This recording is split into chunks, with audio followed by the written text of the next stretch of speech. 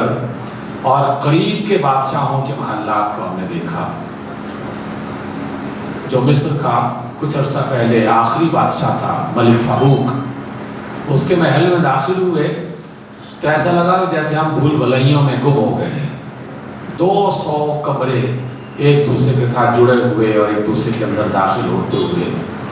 جو لوگ وہاں کے خاص ماہرین تھے بس وہی لے کے جا سکتے تھے، اور اس کے چاروں طرف دور دراز تک پھیلے ہوئے باغات۔ اب صرف نشان رہ گیا ہے۔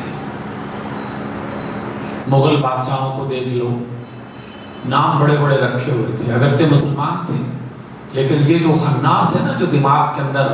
غرور پیدا کرتا ہے، نام بڑے بڑے ہم بھی رکھ لیتے ہیں لیکن کبھی اس نام پر غور نہیں کرتے۔ جہانگیر، دنیا کو پکڑنے والا، جہان کو گرفت میں لینے والا، شاہ جہان، جہان کا بادشاہ، بے وقوف لوگ تھے۔ یہ نام اگرچہ رکھتے رہے، دنیا سے گزر گئے، کون جانتا ہے اب کہاں گئے اور کس حال میں ہے۔ جتنے بلند و بالا محلات میں رہنے والے تھے وہ سب اب زمین کے اندر بیسمنٹ میں رہ رہے ہیں۔ زمین کی وہ بیسمنٹ جس میں کوئی کھڑکی کوئی دروازہ نہیں ہے، جہاں کوئی روشنی اور ہوا کا بندوبست نہیں ہے۔ کون جانتا ہے اس کے نیچے کیا کیا ہے اور کون کون کس انداز میں رہتے ہیں۔ اللہ نے یہ یاد دلایا کہ تم ان مکانات میں رہ چکے ہو جس میں وہ ظالم رہا کرتے تھے، کیا کیا تھا ہم نے ان کے ساتھ۔ وَضَرَبْنَا لَكُمُ الْأَمْثَالَ، اے لوگو ہم نے تو تمہارے لیے یہ مثالیں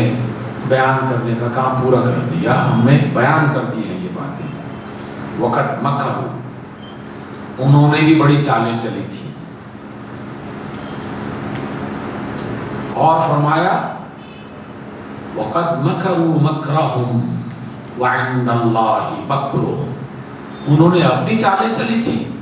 اللہ نے اپنی چالیں چلی تھی۔ وَإِنْ كَانَ مَكْرُهُمْ لِتَزُولَ مِنْهُ الْجِبَالُ، اگرچہ ان کی چالیں بعض اوقات اتنی بڑی اور اتنی زبردست ہوا کرتی تھی کہ لوگ یہ گمان کرتے تھے کہ ان کی چالوں سے تو پہاڑ اپنی جگہ سے سرک جائیں گے، پہاڑوں کو ہلا دیں گے یہ لوگ اپنی چالوں کے ذریعے سے۔ فَلَا تَحْسَبَنَّ اللَّهَ مُخْلِفَ وَعْدِهِ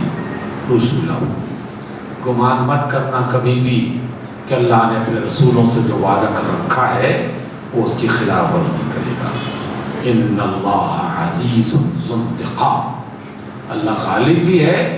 اور انتقام بھی لینے والا ہے۔ سامعین گرامی، اس لیے کبھی کبھار اپنی زندگی میں ان آیات کو بھی پڑھنا چاہیے۔ ہم الرحمن الرحیم پڑھتے ہیں، زیادہ وہی پڑھنا چاہیے کیونکہ ہم کمزور ہیں اور اللہ تعالیٰ سے رحمت کی امید ہی زیادہ ہونی چاہیے، لیکن اللہ تعالیٰ ہی کی یہ سنت اور اس کا طریقہ ہے کہ کبھی کبھی اس کی وہ آیات بھی پڑھ لی جائیں کہ جس میں اس نے اپنے زبردست ہونے کا، اپنے علی کل شیء قدیر ہونے کا، بادشاہ ہونے کا، عزیز ذو انتقام ہونے کا تعارف کروایا ہے۔ کیونکہ انسان یہی دو رویے ہیں جس سے اپنے آپ کو بچا سکتا ہے، کبھی محبت اور لالچ کی بنا پر، کبھی خوف اور ڈر کی بنا پر، اور یہ دونوں طریقے انسان کی زندگی سے کبھی ختم نہیں ہو سکتے، کبھی ختم نہیں ہو سکتے۔ اس لیے سورہ ابراہیم آخری رکوع، اس کو آپ ایک دفعہ پڑھ کے دیکھیے گا، گھر جائیے گا، کوشش کریں کہ اپنے بچوں کو اور اپنے گھر والوں کو اس رکوع کا ترجمہ ایک دفعہ سنائیں اور اپنے آس پاس کے لوگوں کو بتائیں کہ ان حالات سے پریشان نہ ہوں۔ یہ حالات پہلی بار دنیا میں نہیں پیدا ہوئے، اس سے بھی زیادہ سنگین حالات دنیا میں پیدا کیے جاتے رہے، لیکن جس طرح کے بھی ظالم تھے دنیا میں زیادہ دیر تک نہیں رہ سکے، وہ نام و نشان مٹا چکے ہیں ان کا۔ اللہ تعالیٰ کے جو فرشتے ہیں نا، انہوں نے نام و نشان مٹا دیا ہے۔ اس لیے ہم سب بھی اسی طرح زمین کے اندر ہی جائیں گے۔ ہمارے ماں باپ نہیں رہے، ان کے ماں باپ نہیں رہے، تو ہم نے کب رہنا ہے؟ تو بس ہم اس لمحے میں اس بات کو بھول جاتے ہیں جو لمحہ امتحان کا ہوتا ہے۔ اب میں آپ تمام حضرات کے واسطے سے، توسط سے ان تمام لوگوں کو یہ پیغام دینا چاہتا ہوں کہ دنیا میں ہر چیز اچھی نہیں ہوتی ہمیشہ، ہر چیز اپنی مرضی کی نہیں ہوتی ہمیشہ۔ اس لیے اگر کبھی کوئی چیز مرضی کی نہ ملے، پسند نہ آئے، تو دل چاہتا ہے کہ احتجاج کیا جائے، دل چاہتا ہے کہ آواز بلند کی جائے، دل چاہتا ہے کہ اس کے خلاف کوئی نہ کوئی ریئیکشن کا اظہار کیا جائے۔ لیکن اس احتجاج ریئیکشن میں بھی مومن کبھی ان بنیادی آداب کو بھولتا نہیں ہے جو رسول اللہ صلی اللہ علیہ وسلم نے ہمیں سکھائے ہیں۔ بنیادی آداب کو نہیں بھولنا چاہیے۔ میں تحریک اسلامی سے تعلق رکھنے والے لوگوں کو بطور خاص کہ اپنی پہچان گم مت کریں، اپنا تعارف ضائع مت کریں۔ ہماری یہ پہچان نہیں ہے کہ ہم کسی چیز کو ناپسند کریں اور اس کے خلاف آواز اٹھانا چاہیں تو بے گناہ لوگوں کو بھی اس زیادتی کا شکار کر دیں جو اس غلطی میں ملوث نہیں ہے، جو اس کا حصہ نہیں ہے۔ دنیا کی ترقی یافتہ کافر قوموں نے بھی یہ بات سیکھ لی ہے کہ جلوس نکلے لیکن آنے جانے والے لوگوں کا راستہ بند نہیں ہونا چاہیے، اسکولوں میں جانے والے طلباء کا راستہ بند نہیں ہونا چاہیے، ہاسپٹل میں جانے والے مریضوں کا راستہ بند نہیں ہونا چاہیے، جو بوڑھے گھروں میں بیٹھے ہوئے ہیں انہیں پریشان نہیں کرنا چاہیے، جو خواتین چار دیواری کے اندر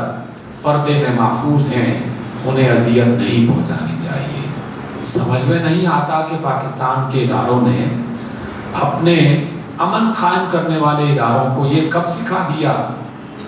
کہ کوئی شخص جرم کرے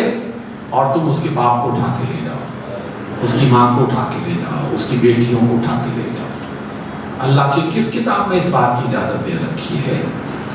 رسول اللہ کا کون سا ایسا فرمان ہے جس پہ ذرا سی بھی اس بات کی گنجائش موجود ہو کہ جرم کسی نے کیا ہو اور کسی اور کو اٹھا کے اسے مجبور کر دیا جائے اور اس پر ظلم کر دیا جائے؟ قطعاً حرام کام ہے، قطعاً اللہ تعالیٰ کی بغاوت والا عمل ہے۔ اللہ تعالیٰ اور اس کے رسول کسی صورت میں بھی اس بات کو پسند نہیں کرتے، کسی صورت میں بھی۔ اس لیے ہر موقع پر جو بھی کسی شخص کے ذہن میں غصے کی کیفیت ہو، چاہے وہ گھر کی بات ہو یا بازار کی بات ہو، اپنے غصے کے اظہار کے موقع پر یاد رکھیے کہ اللہ تعالیٰ ہم سے زیادہ طاقتور ہے۔ مجھے یاد ہے رسول اللہ کا وہ فرمان، عبداللہ ابن مسعود اس کو بیان کرتے ہیں کہ ایک بار میں اپنے غلام سے ناراض ہو گیا کسی بات پر اور کوڑا اٹھا کے اسے مارنے لگا، تو کسی نے ایک آواز دی اور کہا کہ رک جاؤ، ہاتھ روکو۔ میں نے پیچھے مڑ کے دیکھا تو رسول اللہ صلی اللہ علیہ وسلم تھے۔ آپ نے فرمایا کہ اے ابا مسعود، جتنی طاقت اور جتنا اختیار تمہارا اس غلام پر ہے، اللہ تعالیٰ کا تم پر اس سے زیادہ اختیار اور اس کی زیادہ طاقت ہے۔ یعنی جس قدر تم اسے مار سکتے ہو، اللہ تعالیٰ تمہیں اس سے زیادہ مار سکتا ہے۔ جتنا تم اسے تکلیف پہنچا سکتے ہو، اللہ تعالیٰ اس سے زیادہ تکلیف پہنچا سکتا ہے۔ اس وجہ سے اپنے ہاتھ اور اپنی زبان، کیا یہ حدیث سب کو یاد نہیں ہے؟ سب کو یاد ہے، در و دیوار پر لکھی ہوتی ہے، پرائمری اسکول سے یاد کروائی ہوئی ہے کہ اللہ کی قسم وہ مومن نہیں جس کے ہاتھ اور جس کی زبان سے دوسرے مسلمان محفوظ نہ ہوں۔ تو اللہ اور اس کے رسول کا یہ فرمان کہاں گم ہو جاتا ہے اس موقع پر جب اس کا عمل کا موقع آتا ہے، جب اس کو پریکٹس میں لانے کی بات ہوتی ہے، اس وقت کہاں فراموش کر جاتے ہیں ہم۔ اس لیے یاد رکھنا چاہیے۔ مجھے یاد ہے اسی راولپنڈی میں درس کے لیے ہم لوگ جایا کرتے تھے،